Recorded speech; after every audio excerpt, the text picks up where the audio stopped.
आप देख रहे हैं फिलो स्टडी। अब सफलता हुई निश्चित।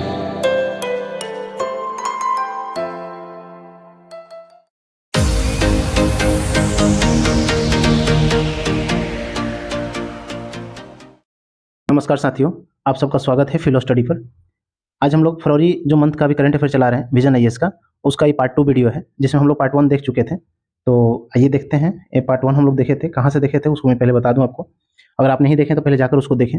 हम लोग पहला टॉपिक चालू किए थे राज्य व्यवस्था एवं शासन में, वो पहला टॉपिक हम लोग क्लियर कर लिए हैं। जो पहला टॉपिक आपका है चुनावी बॉन्ड योजना, ठीक है। नेक्स्ट टॉपिक हम लोग का है भारत के सुप्रीम कोर्ट के 75 वर्ष, और उसी का सब टॉपिक है सुप्रीम कोर्ट की क्षेत्रीय पीठ, जो कि दिल्ली के अलावा और कहीं कहीं पीठ मतलब सुप्रीम कोर्ट का देना चाहिए, ऐसा कुछ है मामला, उसको पढ़ेंगे हम लोग। तो ये दो टॉपिक आज हम लोग इस वीडियो के माध्यम से क्लियर करेंगे। देखिए भाई साहब, ऐसा है कि थोड़ी सी टाइम तो लग रही है वीडियो में। मेरा एक वीडियो 20-20 मिनट का है तो बहुत सारा टाइम लग जाएगा, लेकिन मेरी यकीन मानो, एक मंथ में ये पूरा मैगजीन पढ़ना होता है। एक मंथ में, वो भी एक मंथ से ज़्यादा आ जाता है हिंदी एडिशन वाला। तो आपको जब इतनी मंथ मिली हुई है तो आराम आराम से पढ़ो ना। अधिकारी बनने जा रहे हो तो थोड़ी सी टाइम तो देना पड़ेगा दोस्त, है ना।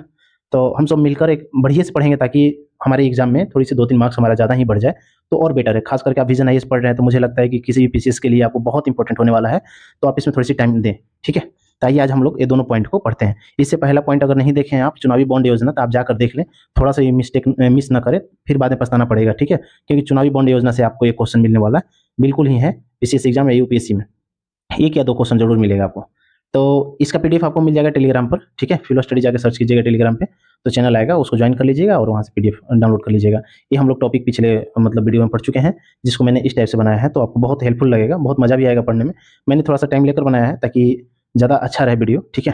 तो आइए हम लोग देखते हैं अपना टॉपिक जो सेकेंड है 1.2, भारत के सुप्रीम कोर्ट के 75 वर्ष, 75 years of the supreme court of India, ठीक है। इसको आज हम लोग क्लियर करेंगे, ठीक है। आइए, तो एक मिनट रुकिए, थोड़ा सा मैं पानी पी लूँ। तो आखिरी ये पॉइंट सुर्खियों में क्यों रहा, चलिए आज हम लोग देखते हैं इसको, ठीक है। देखिए, प्रधानमंत्री 28 जनवरी को दिल्ली में सुप्रीम कोर्ट के सभागार में सुप्रीम कोर्ट की डायमंड जुबली समारोह का उद्घाटन किया। यहीं पर पहला ही पॉइंट इंपॉर्टेंट निकल गया भाई। एक काम करो, इसको याद ही कर लो, सुप्रीम कोर्ट की डायमंड जुबली समारोह का उद्घाटन किसने किया? तो प्रधानमंत्री श्री नरेंद्र मोदी जी। और कहाँ किए? तो दिल्ली में किए। कब किए? तो 28 जनवरी को किए। मित्र याद कर लो।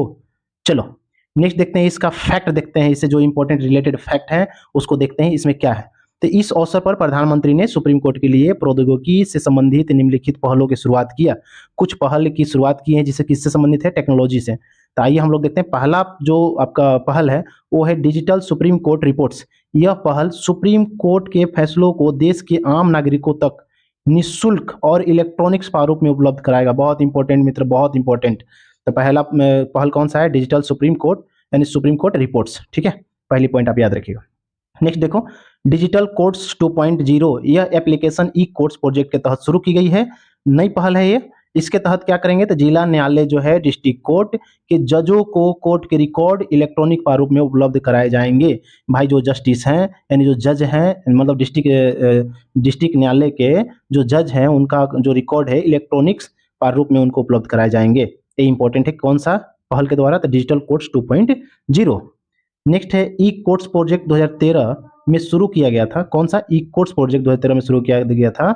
इसका उद्देश्य भारत की अदालती प्रणाली को डिजिटल बनाकर और न्याय तक पहुंच में सुधार करके इस प्रणाली को आधुनिक बनाना था।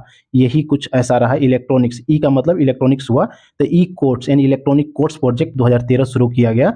इससे क्या, इसका उद्देश्य ही था क्या चीज? तो डिजिटल बनाना, ठीक है, और न्याय डिजिटल बनाकर न्याय तक पहुंच में सुधार करने का एक आधुनिक बनाना था इसको, ये प्रोजेक्ट के द्वारा, ये पहल के द्वारा, ठीक है। चलो तो भाई दो गो पहल मतलब आप देखें यहाँ पर अभी तक, डिजिटल सुप्रीम कोर्ट रिपोर्ट्स, ये वाला आपका digital supreme court reports, digital courts 2.0। और नेक्स्ट है आपका सुप्रीम कोर्ट की नई वेबसाइट। नई वेबसाइट अंग्रेजी और हिंदी दोनों भाषा में होगी। साथ ही इस उपयोगकर्ता के अनुकूल इंटरफेस के साथ फिर से डिजाइन किया गया है। बहुत इंपॉर्टेंट, बहुत इंपॉर्टेंट। कितने लैंग्वेज में? तो 2 लैंग्वेज में। कौन कौन? हिंदी और अंग्रेजी भाषा दोनों में होगी। ये सुप्रीम कोर्ट की नई जो वेबसाइट है वो वाला, ठीक है। चलिए आइए देखते हैं। देखो भाई, इसको थोड़ा सा हम लोग बाद में बात करें तो अच्छा है। सुप्रीम कोर्ट की विकास से आप अभी कर ले, चलो कर ही लेते हैं। सुप्रीम कोर्ट के विकास के बारे में थोड़ा सा जानते हैं। तो सुप्रीम कोर्ट का विकास क्या है? तो कोलकाता में सुप्रीम कोर्ट की स्थापना इसके बाद मद्रास में, फिर उसके बाद बॉम्बे में सुप्रीम कोर्ट की स्थापना हुई थी। मद्रास में कब? तो 1800 में। बॉम्बे में कब? 1823 में। कोलकाता वाला आपका 1774 में हुआ था, एक बार देख लेना, रेगुलेटिंग एक्ट के समय हुआ था, ठीक है। तो ये आपका कुछ पहला पॉइंट हुआ इंपॉर्टेंट सुप्रीम कोर्ट के लिए। तो 3 जगह सुप्रीम कोर्ट था, कोलकाता, मद्रास और Bombay. India high courts act 1861 आया और अलग अलग प्रांतों के लिए उच्च न्यायालय की स्थापना की गई। तीनों सुप्रीम कोर्ट को एक समाप्त कर दिया गया। इसने कहा कि भाई जो 3 सुप्रीम कोर्ट है इसको समाप्त करो और अलग अलग स्टेट के जो मतलब हाई कोर्ट है उसको बनाओ। जैसे अभी हमारा टोटल हाई कोर्ट 25 हुआ है, तो इस टाइप से इसको निर्माण किया गया। कब? तो 1861 में। कौन सा act? India high court act 1861, बहुत इंपॉर्टेंट, ठीक है। चलिए नेक्स्ट देखा जाए, भारत शासन अधिनियम 1935 मिनी कॉन्स्टिट्यूशन कहा जाता है। ये भारत के संविधान के लिए बहुत योगदान देने वाला अधिनियम है। इसमें क्या है कि भारत में संघीय न्यायालय की स्थापना की गई। संघीय न्यायालय की स्थापना, यह उच्च न्यायालय के निर्णयों के खिलाफ अपील की सुनवाई करता था। एक संघीय न्यायालय बनाया गया। उस न्यायालय में क्या होता था कि जो हाई कोर्ट का जो अपील होता था उसमें उस निर्णय का सुनवाई किया जाता था। ये संघीय न्यायालय एज कम्पेयर टू या पैरेलल आप कह सकते हैं आज की डेट में सुप्रीम कोर्ट था, ठीक है। तो भारत का संविधान देखा जाए तो 28 जनवरी 1950 को भारत के सुप्रीम कोर्ट की स्थापना की गई। बहुत बहुत इंपॉर्टेंट है। 28 जनवरी याद रखिएगा, यही जुबली दिवस मनाने आए थे नरेंद्र मोदी जी, ठीक है। भारत के प्रधानमंत्री यही जुबली यानी 28 जनवरी को। 26 जनवरी याद ना रखिएगा, 28 जनवरी याद रखिए, चलिए ठीक है। 1950 को सुप्रीम कोर्ट की स्थापना की गई थी। चलिए आइए आगे देखते हैं। न्यायपालिका और कार्यपालिका के बीच संबंध, भाई कुछ अच्छा संबंध नहीं है दोनों का, इसी के लिए आर्टिकल 50 का निर्माण किया गया। 50-50 न्यायपालिका और कार्यपालिका। संविधान के भाग 14 आपको याद होनी चाहिए। भाग 14 क्या है? चलिए आपको डीपीएसपी याद है? नहीं याद है? क्या याद है? चलिए आप इसको देखकर बताइएगा, मतलब मैसेज कर दीजिएगा भाग 14 क्या है। चलिए आइए इधर 14 नहीं 4, सॉरी भाग 4, सॉरी चलिए आर्टिकल 50 देखते हैं। ये क्या है कि राज्य की लोक सेवा में न्यायपालिका और कार्यपालिका से अलग अलग करने के लिए राज्य कदम उठाएगा। हालांकि संविधान लागू होने के बाद न्यायपालिका और कार्यपालिका द्वारा एक दूसरे का अधिकार क्षेत्र के अतिक्रमण के कारण इनके बीच संघर्ष देखा गया है। ये भाई ऐसा है कि एक म्यान में 2 तलवार नहीं रह सकती है। अगर भारत का संविधान है, उस संविधान में अगर कार्यपालिका है, न्यायपालिका है, तो कहीं ना कहीं खटास हो जाती है। इतनी तो समझ होनी चाहिए। चलो इतनी कोई बड़ी बात नहीं है, ये दोनों के बीच के संघर्ष होते रहता है। इसी के लिए तो आर्टिकल 50 बनाया गया कि भाई ये दोनों को 50-50 रखो, ठीक है। चलिए 1947 से 1964 की बात देखें तो संपत्ति का अधिकार आपको याद होना चाहिए। इस मुद्दे का टकराव शुरू हुआ ये दोनों के बीच, ठीक है। कामेश्वर सिंह बनाम बिहार राज्यवाद, कामेश्वर सिंह बनाम बिहार राज्यवाद। इसके कारण केंद्र सरकार पहला संविधान संशोधन लेकर आई और संविधान के 9वीं अनुसूची जोड़ी। बहुत इंपॉर्टेंट, 9वीं अनुसूची जोड़ी। ये पहला संविधान संशोधन है, 9वीं अनुसूची, ठीक है। किसके? तो कामेश्वर सिंह बनाम बिहार राज्य विवाद। बीपीएससी वाले इसको ध्यान से देखना, तुम्हारे काम का चीज है। चलिए राजनीतिक वर्ग यानी कार्यपालिका ने संविधान में संशोधन के माध्यम से अपना वर्चस्व कायम किया। यानी राजनीतिक ने, कार्यपालिका जो है, कार्यपालिका यानी जो मंत्री लोग हैं, ये लोग संविधान संशोधन करके अपना वर्चस्व कायम किए हैं, ठीक है। 1 मिनट रुक जाए। नेक्स्ट देखो 1965 से 1953 संविधान में बार बार संशोधन करने के कारण सुप्रीम कोर्ट को हस्तक्षेप करना पड़ा। संविधान में क्या है, बार बार मंत्री लोग, संसद लोग मिलकर अपना संशोधन कर लेता था और उसके वजह से सुप्रीम कोर्ट ने बोला कि भाई रुको रुको हम भी हैं, तो सुप्रीम कोर्ट ने हस्तक्षेप करना शुरू किया। तो गोलकनाथ वाद, केशवानंद भारतीवाद आदि ने सुप्रीम कोर्ट का प्रभुत्व स्थापित किया। ये दोनों व्यक्ति, केशवानंद भारती और गोलकनाथ, ये दोनों व्यक्ति ने सुप्रीम कोर्ट का जो प्रभुत्व था यानी प्रभुत्व इंपॉर्टेंस था, इसको स्टेबलाइज किया यानी स्थापित किया, ठीक है। हालांकि सरकार ने 24वां 25वां संविधान संशोधन अधिनियम पारित करके सुप्रीम कोर्ट की शक्तियों को सीमित कर दिया। गवर्नमेंट बोला कि ऐसे कैसे, हम भी तो मंत्री हैं, क्या आप जज हैं तो हम मंत्री ना हैं? तो मंत्री होने के नाते इन्होंने 24वीं और 25वीं संविधान संशोधन अधिनियम पारित कर दिया। तो ये लो हम आपको 24वीं संशोधन करते हैं और 25वीं। इससे क्या हुआ, तो सुप्रीम कोर्ट का थोड़ी सी शक्तियां को सीमित कर दी गई, ठीक है। तो इसी के बाद एडीएम जबलपुर बाद मिनर्वा मिल्स बाद 1980 ने पुनः सुप्रीम कोर्ट की व्यवस्था स्थापित किया। फिर इसके बाद सुप्रीम कोर्ट का वर्चस्व बढ़ गया। कब? तो ये दोनों बाद के बाद, ठीक है। 1900 नेक्स्ट देखते हैं 1993 और 2018 3 जजेज केस याद रखना भाई। 3 जजेज केस ने न्यायाधीश की नियुक्ति के मामले में सुप्रीम कोर्ट को सर्वोपरि बताया। सुप्रीम कोर्ट को सर्वोपरि बताया। कौन?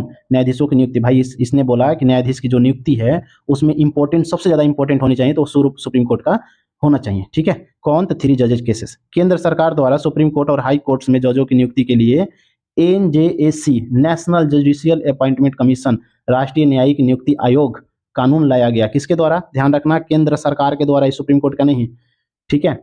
किस लिए लाया गया? तो भाई सुप्रीम कोर्ट और हाई कोर्ट में जजों की नियुक्ति के लिए कानून लाया गया, लेकिन सुप्रीम कोर्ट ने इसे खारिज कर दिया। इसे सुप्रीम कोर्ट ने क्या किया, खारिज कर दिया। ठीक है, नेक्स्ट में आ जाइए। नेक्स्ट में हाँ, सुप्रीम कोर्ट के बारे में थोड़ा जान लेते हैं भाई। जिसके बारे में पढ़ रहे हैं उसके बारे में जानना बहुत जरूरी है। यह है सुप्रीम कोर्ट के बारे में। अनुच्छेद 124A यानी पहला के अनुसार भारत का एक सुप्रीम कोर्ट होगा, बिल्कुल है, नई दिल्ली में, जिसमें भारत का एक मुख्य न्यायाधीश होगा, बिल्कुल है, एक मुख्य न्यायाधीश है, और अन्य की संख्या 7 से कम नहीं होनी चाहिए। भाई एक तो होना चाहिए और 7 से कम नहीं होना चाहिए, कम से कम 8 को तो न्यायाधीश होना ही चाहिए सुप्रीम कोर्ट में, जब तक कि सांसद कानून के माध्यम से इससे अधिक संख्या निर्धारित न करें। अब इसको अधिक संख्या बनाना घटाना, ये सांसद यहाँ लिखा हुआ, मैं नहीं बोल रहा हूँ, ध्यान रखना, सांसद कानून के माध्यम से इसे संख्या निर्धारित बढ़ा या घटा सकें तब तक ये यही रहेगा। ठीक है, वर्तमान में देखें तो एक मुख्य न्यायाधीश है और 33 अन्य न्यायाधीश है, कुल न्यायाधीशों की संख्या 34 है। भाई यूपीएससी वाले ध्यान रखना, एक क्वेश्चन बिल्कुल बजा देता है और पता नहीं चलता है 31 है कि 32 है, 33 है कि 34 है। तो याद रखना 33 प्लस यानी 33 प्लस 1 यानी 34 टोटल संख्या जज के कितने हैं सुप्रीम कोर्ट में, तो 34 है। ठीक है, चलिए संवैधानिक प्रावधान बात करें तो भारतीय संविधान के अनुच्छेद 124 और 124 से लेकर 147 तक सुप्रीम कोर्ट की शक्तियां और क्षेत्राधिकार का उल्लेख किया गया है। यानी 124 से लेकर तुम चले जाओ, यहाँ मैं थोड़ा सा बता दूं, रुक जा, हाँ आइए, 124 से लेकर 147 तक इस सुप्रीम कोर्ट के बारे में बताया गया। ठीक है, याद रखिएगा 124 147। तो आइए इसका मुख्य विशेषता देखें, कुछ इंपॉर्टेंस देखा जाए। भाई पहला ये कह रहा है, इसका इंपॉर्टेंस है कि अपील का उच्चतम न्यायालय है। सुप्रीम कोर्ट क्या है, अपील के लिए उच्चतम न्यायालय है। सलाहकारी अधिकारी क्षेत्र है। जो इंपॉर्टेंट पहले उसको देख लेते हैं, क्या क्या पढ़ना है। संघीय विवादों का न्याय निर्णय करना इसका काम है। न्यायिक समीक्षा करता है और मौलिक अधिकारों का संरक्षण भी करता है।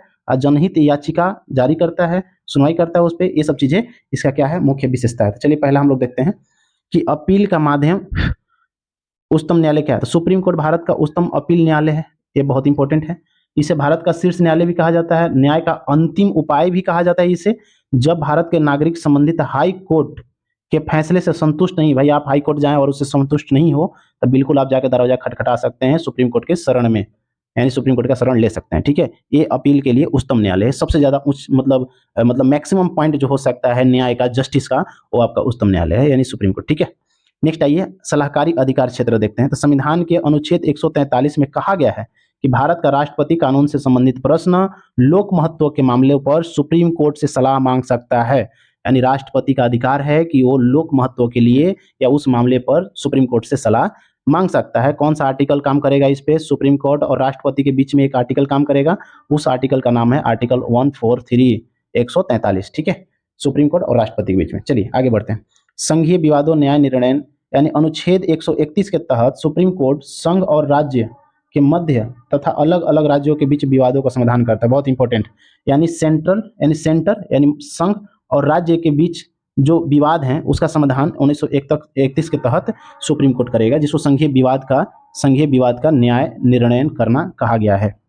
चलिए नेक्स्ट देखा जाए न्यायिक समीक्षा। सुप्रीम कोर्ट यह सुनिश्चित करने के लिए अलग अलग कानून और कार्यपालिका के कार्यों की समीक्षा करता है कि वे संविधान के अनुसार है या नहीं है। भाई ऐसा है कि ऐसा कार्य जो कार्यपालिका बनाए, यानी कोई कार्यपालिका कार्य करे, तो उसको सुप्रीम कोर्ट ये कहता है कि भाई ये जो संविधान के अनुसार है या नहीं है जो तुम कर रहे हो, इसका समीक्षा या न्यायिक समीक्षा सुप्रीम कोर्ट करता है। चलिए आगे बढ़ा जाए। ठीक है, मौलिक अधिकारों का संरक्षण, फंडामेंटल राइट्स का प्रोटेक्शन करता है। आर्टिकल 1932 क्यों आ रहा है यार, आर्टिकल 32 के तहत सुप्रीम कोर्ट किसका प्रोटेक्शन करता है, फंडामेंटल राइट्स का, मौलिक अधिकार का प्रोटेक्शन यानी संरक्षण करता है। सुप्रीम कोर्ट रीट तथा आदेश जारी करके नागरिकों के मौलिक अधिकारों की रक्षा करता है। अगर मान लीजिए आपको सांस लेने के लिए कोई मना कर रहा है, आप रोड पे चलने के लिए कोई मना कर दिया, तो आप सुप्रीम कोर्ट के दरवाजे खटखटा सकते हैं और वहां जाके कह सकते हैं भाई हमको आर्टिकल 32 की जरूरत है, क्योंकि मुझे मेरा मौलिक अधिकार छीना जा रहा है, मुझे सांस नहीं लेने दिया जा रहा है, मुझे स्वतंत्रता के अधिकार को छीना जा रहा है। ठीक है, तो इस बात को ध्यान रखिए। फंडामेंटल राइट्स की बात करेंगे तो फंडामेंटल राइट्स आपको भाग 3 में आपको मिलेंगे, और ये कहां से कहां तक है, तो 12 से लेकर आर्टिकल 35 तक। ठीक है, चलिए आ जाइए हम लोग आगे बढ़ते हैं। जनहित याचिका की बात करेंगे दोस्तों, तो कोर्ट स्वयं या लोकहित मामलों की सुनवाई कर सकता है। भाई सुप्रीम कोर्ट है, ये सुप्रीम कोर्ट का है कि भाई हम खुद की सुनवाई कर सकते हैं, हमने क्या किया क्या नहीं किया। ठीक है, कुछ मामलों में सुप्रीम कोर्ट स्वयं भी कार्य करता है, वो खुद कहेगा कि मैं खुद ही कर लेता हूँ ना, क्या दिक्कत है। और स्वतः संज्ञान के मामलों की सुनवाई भी करता है, खुद कार्य किया और खुद ही स्वयं ही अपने जजमेंट देगा कि मैंने ठीक किया गलत किया। तो ये ध्यान रखिए, इसको जनहित याचिका कहते हैं, जनहित में जारी है। ठीक है, चलिए आगे पढ़ते हैं भाई। ये चीज तो बात समझ में आई। अब इसका मौजूदा चुनौतियां क्या है, ठीक है, मौजूदा चुनौतियां क्या है। तो सुप्रीम कोर्ट में बहुत बड़ी बड़ी चुनौतियां है भाई, बहुत बड़ी बड़ी। पहला चुनौती तो यही है कि लंबित मामलों की संख्या बहुत अधिक है। 2023 के आंकड़ों के अनुसार केवल सुप्रीम कोर्ट में, ध्यान रखना हाई कोर्ट को छोड़िए दीजिए आप, केवल सुप्रीम कोर्ट में 80,439 से अधिक मामले लंबित हैं। बहुत बड़ी संख्या है भाई, बहुत बड़ी संख्या। सोचो कितने का न्याय नहीं मिला है, कोई मर गया होगा न्याय ले लेके और उसको न्याय नहीं मिल पाया, क्योंकि 80,439 मतलब केसेज अभी पेंडिंग में है। वो सिर्फ सुप्रीम कोर्ट की बात बता रहे हैं, ऐसी हाई कोर्ट की छोड़ दो, डिस्ट्रिक्ट कोर्ट को छोड़ दो, बाकी और सब न्यायालय को छोड़ दो, सुप्रीम कोर्ट की जबकि ये स्थिति है 80,439 मामले लंबित है। चलो, न्यायिक सक्रियता बनाम न्यायिक संयम, ये क्या है। तो यह बहस नीति निर्धारण और शासन व्यवस्था में न्यायपालिका की उचित भूमिका के इर्द गिर्द केंद्रित है। यानी ये सबसे इंपॉर्टेंट है, ये कहता है कि भाई हम न्यायपालिका है, हमारी भूमिका बहुत अच्छी है, उसी के आसपास घूमते रहता है। ये दो वर्ड याद रखना, न्यायिक सक्रियता और न्यायिक संयम। इसको यहाँ पर लिखा भी होगा 7 करके है ना, ये वाला जुडिशियल एक्टिविज्म एवं जुडिशियल रेस्ट्रेंट, इसको आप देख लेना। ठीक है, बाकी ये ध्यान रखना, ये दोनों के दोनों क्या है, न्यायिक लगा हुआ तो ध्यान से समझना, यानी क्या चीज, न्यायपालिका के इर्द गिर्द घूमने वाला ये शब्द है। ठीक है, चलिए आइए। अंकल जज सिंड्रोम क्या है भाई। तो भारत के विधि आयोग की 230वीं रिपोर्ट में हाई कोर्ट्स और सुप्रीम कोर्ट में न्यायाधीशों की नियुक्ति में संभावित पक्षपात के बारे में चिंता प्रकट की गई थी। इससे न्यायिक प्रणालिका की निष्पक्षता और पारदर्शिता पर प्रभावित हो रही है। अंकल जज सिंड्रोम ये है कि भाई ये कह रहे हैं कि जज का जो नियुक्ति हो रहा है वो कुछ ठीक ठाक नहीं लग रहा है। ठीक है, क्योंकि ऐसा है कि विधि आयोग की एक रिपोर्ट आई है और इसमें कहा गया है कि बड़ी चिंता की बात है, उसमें ट्रांसपेरेंसी ज्यादा से ज्यादा नहीं दिख रही है, इसको प्रभावित कर रहा है। ठीक है, चलिए आइए आगे देखते हैं। न्यायपालिका और कार्यपालिका के संघर्ष के बारे में बात करेंगे। तो न्यायपालिका और कार्यपालिका के बीच टकराव भी एक प्रमुख चुनौती है, बहुत बड़ा चुनौती है कि मतलब न्यायपालिका और कार्यपालिका में संघर्ष चलती है। न्यायिक नियुक्ति में देरी, न्याय का अधिकरणवाद, कोविड-19 के दौरान कार्यपालिका के सार्वजनिक आलोचना यदि न्यायपालिका और कार्यपालिका के बीच मौजूद मतभेद को प्रकट करते हैं। कोविड-19 जब था तो इसमें ये सब मामले थोड़ा सी गंभीर हुआ था, ये दोनों के बीच संघर्ष और बढ़ गया था, न्यायपालिका और कार्यपालिका के बीच। ठीक है, चलिए इसमें कुछ ज्यादा इंपॉर्टेंट पॉइंट नहीं है। न्याय का अधिकरणवाद, अधिकरणवाद का गठन करके नियमित न्यायालय की शक्तियों को कम करना है।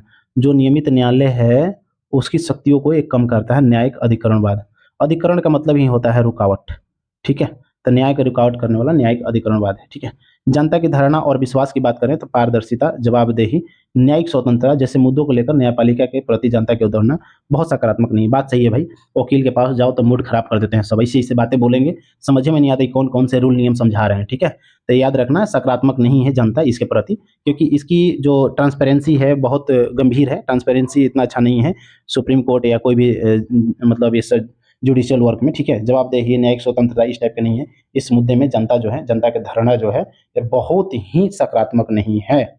ठीक है, आगे की तब राह क्या होनी चाहिए भाई, कोई पूछे आपसे तो ये बताओ कैसे सुधार होना चाहिए। जनता भी खुश नहीं है, कार्यपालिका न्यायपालिका भी लड़ रही है और बाकी कार्यपालिका सुप्रीम कोर्ट में इतने मामले लंबित भी हैं, बहुत सारी परेशानियां हैं जब सुप्रीम कोर्ट में। तो बताओ आगे क्या करें, तो आप क्या बताइएगा। तो पहला ये कहिएगा कि केस प्रबंधन और तकनीक में सुधार करो, न्यायिक सुधार करो, पारदर्शिता और जवाबदेही को बढ़ाओ और न्यायिक स्वतंत्रता को मजबूत करो। इतनी पॉइंट को आप बिल्कुल लिख के आइएगा मेंस में, और पीटी में भी पूछेगा कि बताइए सुप्रीम कोर्ट में इतनी सारी प्रॉब्लम है तो उस प्रॉब्लम को सुधार करने की राहें आगे की क्या है। तो भाई साहब ये सब के सब राह है।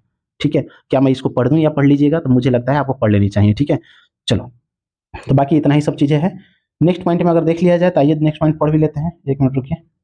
चलिए नेक्स्ट पॉइंट रहने देते हैं। ठीक है, नेक्स्ट पॉइंट हम लोग नेक्स्ट पार्ट में कर लेंगे, क्योंकि क्षेत्रीय पीठ है, रीजनल बेंचेज कह रहा है सुप्रीम कोर्ट को बनाने के लिए, तो इस बारे में बात करेंगे। चलो भाई, थोड़ा सा लंबा वीडियो हो गया, अब आप लोग भी रेस्ट करें, हम भी थोड़ा सा रेस्ट करें, बहुत प्यास लग रही है आज। चलिए आज के लिए इतना ही। जय हिंद, जय भारत, और प्यार से पढ़ें, मन से पढ़ें, थोड़ा सा हार्ड वर्किंग करें, और थोड़ा सा टाइम लग रहा है तो परेशान ना हो, आराम आराम से पढ़ें, होले होले पढ़ें, रिजल्ट होगा, बिल्कुल होगा। अधिकारी बनने जा रहे हैं तो थोड़ी सी संघर्ष करनी पड़ेगी। चलिए धन्यवाद।